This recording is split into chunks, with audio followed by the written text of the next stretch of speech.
ये बहुत short notice पे आप लोगों को बुलाना पड़ा। मैं कुछ बातें रखूंगा, उसके बाद आप स्वतंत्र हैं कि आप जो भी सवाल पूछना चाहें, क्योंकि हमारी प्रेस कॉन्फ्रेंस भाजपा की प्रेस कॉन्फ्रेंस की तरह नहीं होती है जहां एक आलाप होता है, यहां अंतरालाप होगा। तो उस दृष्टिकोण से मैं कहता हूं, अभी बीते एक हफ्ते से आप सब ने देखा होगा साथियों, पूरे देश में और कोई मुद्दा नहीं था। एक मनगढ़ंत मुद्दे के आधार पर महागठबंधन की सरकार प्रतिदिन गिराई जा रही थी। लोगों के बीच में मतभेद मनभेद बताया जाया करता था और एक पार्टी की अंदरूनी बदलाव को राष्ट्रीय स्तर पर ले जाकर के यूं बताया गया कि छीका टूटेगा, किसके भाग से पता नहीं। खैर, उस पर सब पर विराम लगा दिया माननीय मुख्यमंत्री जी ने, निवर्तमान अध्यक्ष जदयू ने और हमारे नेता तेजस्वी जी ने। अब देखिए, मैं आप मीडिया के साथियों से आज हाथ जोड़ के एक विनती करता हूं। आज सुबह से चलाई जा रही है एक बात हमारे एक विधायक के संदर्भ में, उनके बयान को लेकर के मैं आपके समक्ष एक दो चीजें रख देना चाहता हूं। हर धर्म के प्रति समभाव राजद के डीएनए में है, राष्ट्रीय जनता दल के डीएनए में है। हर जाति के प्रति सम्मान हमारे डीएनए में है। लेकिन क्या हम सावित्री बाई फुले को भुला दें? सावित्री बाई फुले और महात्मा फुले, सावित्री बाई फुले कौन थी शायद हमारे भाजपा के लोगों को नहीं पता होगा। मैं जानता हूं, क्योंकि उनका इंटेलेक्चुअल कैपिटल, बौद्धिक पूंजी शून्य है। लेकिन सावित्री बाई फुले ने जो मंदिर के संदर्भ में कहा, विद्यालयों के संदर्भ में, शिक्षा के संदर्भ में कहा, आप उस संदर्भ को जब कोई एक विधायक हमारे उद्धृत करते हैं तो एक वंचित समाज की से आने वाली महिला के लिए और उनके विचारों के लिए आप किस प्रकार की टिप्पणी करते हैं? मुझे हैरानी सिर्फ इस बात की है कि एक संदर्भ में चीजें थी, एक वंचित शोषित समाज को जगा रही थी, जिसे आज भी जागने की जरूरत है। अब उस बयान को मंदिर पर हमला, राजद का मंदिर पर हमला। अरे साहब, जितना कभी लालू जी से शास्त्रार्थ कर लीजिएगा, मंदिर और भगवान के बारे में जितनी जानकारी उनको है, हमारे दल के लोगों को है, शायद हमारी जानकारी बनावटी नहीं है। हम धर्म को आस्तीन पे बांध के नहीं चलते हैं, यहां रखते हैं। हमारे राम मर्यादा पुरुषोत्तम बापू के राम है। हमें हमारे राम किसी से घृणा नहीं सिखाते हैं। हम हे राम वाले राम के लोग हैं। अब भाजपा तय करे वो क्या है। मैं सिर्फ आपको ये कहना चाह रहा था, एक बयान जो एक वंचित शोषित समाज को अलग जगाने के लिए वो बयान दिया गया, और उस बयान के बाद जिस तरह की प्रतिक्रिया दी जा रही है, और मीडिया के हमारे साथियों, आप लोग कम से कम कुछ अनुसंधान कर लिया कीजिए। बड़ी मुश्किल होगी कि कबीर अगर आज आकर के हमारे बीच में कहें हन पूजे हरि मिले तो मैं पूजू पहाड़, ये तो सीधे आक्रमण है ना मूर्ति पे। कबीर ने किया ना। अब कबीर अगर पटना के जेपी गोलंबर पे आके यही बात कह दें तो आप उनका भी लिंचिंग कर देंगे, बीजेपी के लोग लिंचिंग करवा देंगे। इस देश का एक बौद्धिक परंपरा रही है, और उस बौद्धिक परंपरा में देवी देवता और धर्म की आलोचना भी हुई है, स्वस्थ आलोचना हुई है।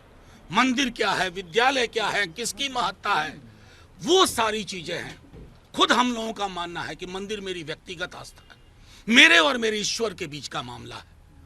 उससे मंदिर में अगर मैं लाइन में भी खड़ा हूं, मुझे भी रोजगार चाहिए, मुझे नौकरी चाहिए, मुझे महंगाई पे काबू चाहिए, मुझे जो आय की असमानता है उस पर काबू होना चाहिए, लगाम लगनी चाहिए।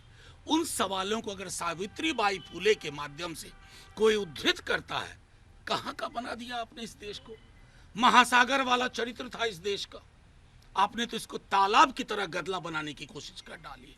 तो मैं आप लोगों से यह आग्रह करूंगा कि राजद का पक्ष स्पष्ट है, सर्वधर्म समभाव, सबके बीच में समन्वय। लेकिन मेरी आस्था मेरी व्यक्तिगत चीज है, इसका सार्वजनिक और भोंडा प्रदर्शन भगवान को भी परेशान करेगा। अगर मर्यादा पुरुषोत्तम सचमुच आज पृथ्वी पे आ जाए 22 तारीख के बाद, प्राण प्रतिष्ठा के बाद, 2-4 सवाल मोदी जी को ही पूछेंगे। मेरे युवाओं का रोजगार कहाँ है? देश में इतनी महंगाई क्यों है? लोगों के बीच में संपत्ति का बंटवारा इस तरह का क्यों है कि 5 समृद्धि के टापू के समक्ष सब लोग नतमस्तक है?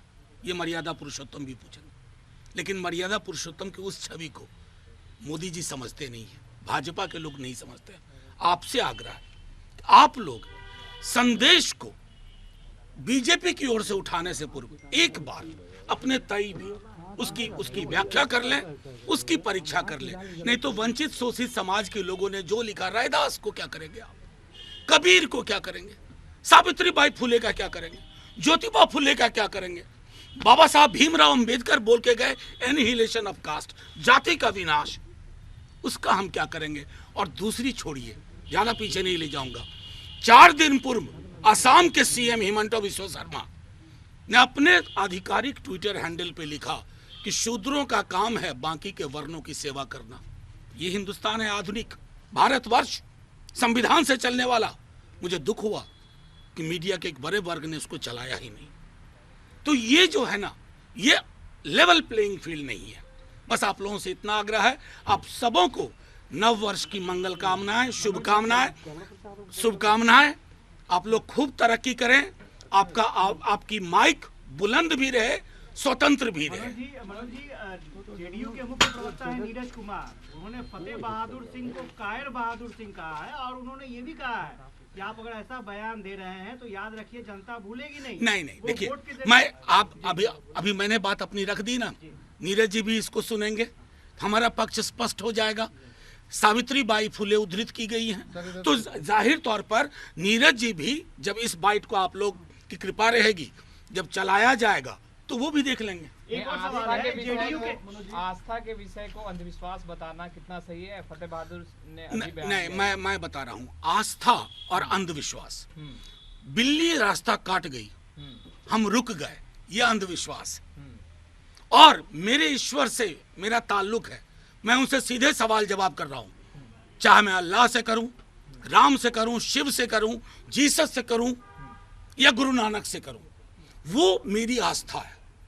और अंधविश्वास और आस्था का वही फर्क है जो मैंने आपको बताया। बिल्ली रास्ता काट गई तो फॉर्च्यूनर भी अपनी बड़ी सी गाड़ी को रोक करके खड़े हो जाना, ये अंधविश्वास है। पार्टी क्या कार्रवाई करेगी फतेह बहादुर सिंह? इतने मेरे प्रेस कॉन्फ्रेंस के बाद अगर आपको ये सवाल सूझा है तो मैं क्या कहूँ। एक बार सावित्रीबाई फुले को पढ़ लीजिए, एक मिनट। एक सवाल है कि फतेह बहादुर लगातार इस तरह का बयान देते हैं, माँ दुर्गा के अस्तित्व पर उन्होंने सवाल उठाया, फिर माँ सरस्वती के ऊपर उन्होंने टिप्पणी की, और अब मंदिरों को लेकर जो एक के बाद एक फूले नहीं, मैं आपको उन्होंने रखा है, नहीं, लेकिन इससे पहले नहीं, मैं आपकी बात से सहमत हूँ। मैं आपको सिर्फ इतना कहना चाहता हूँ, इस देश की एक बौद्धिक परंपरा रही है।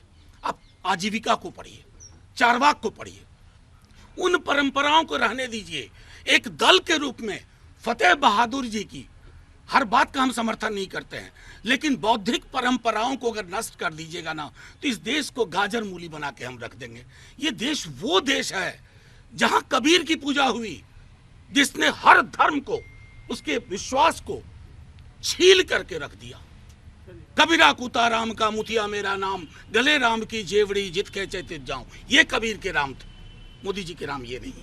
चलिए, कर्नाटक के मंत्री डी सुधाकर ने कहा कि पिछले लोकसभा के पहले पुलवामा को लेकर बीजेपी इलेक्शन में गई थी और इस बार राम भगवान को लेकर इलेक्शन में जीत के। देखिए, मैं भगवान राम को जितना जानता हूँ, जितनी हमारी समझ है, भगवान राम को हाथ में लेते ही ना, अगर पॉलिटिकली लेंगे बीजेपी वाले, हाथ झुलस जाएंगे। मैं बता रहा हूँ, हे राम वाली मर्यादा पुरुषोत्तम की जो छवि है, जो आचरण में, व्यवहार में बीजेपी में नहीं दिखती है, वो महत्वपूर्ण है। आप लोग भी उजागर करें। कांग्रेस पे जो मीडिया है कि सर के बनारस को पकड़ा है, प्रधानमंत्री के साथ उनकी तस्वीरें, कई लोगों के साथ तस्वीरें हैं। मुझे बेहद खुशी है आपने ये सवाल पूछा कि प्रधानमंत्री जी के साथ तस्वीर है, लेकिन वो कुछ नहीं होगा उनको, वो उस मशीन के हिस्सा है ना, जहां सफाई तुरंत 24 घंटे के अंदर कर दी जाएगी, कहा जाएगा इनसे कोई गलती नहीं हुई। कांग्रेस 291 सीट पे लड़ने की तैयारी कर रही है, एक महत्वपूर्ण बैठक। अरे कांग्रेस बड़ी पार्टी है। संजय सिंह है जेडीयू के एमएलसी, उन्होंने कहा है कि इंडिया गठबंधन अब तैयारी कब करेगी? एनडीए के लोग तैयारी में सब तैयारी हो रही है। इस प्रेस कॉन्फ्रेंस की बात जाने दीजिए।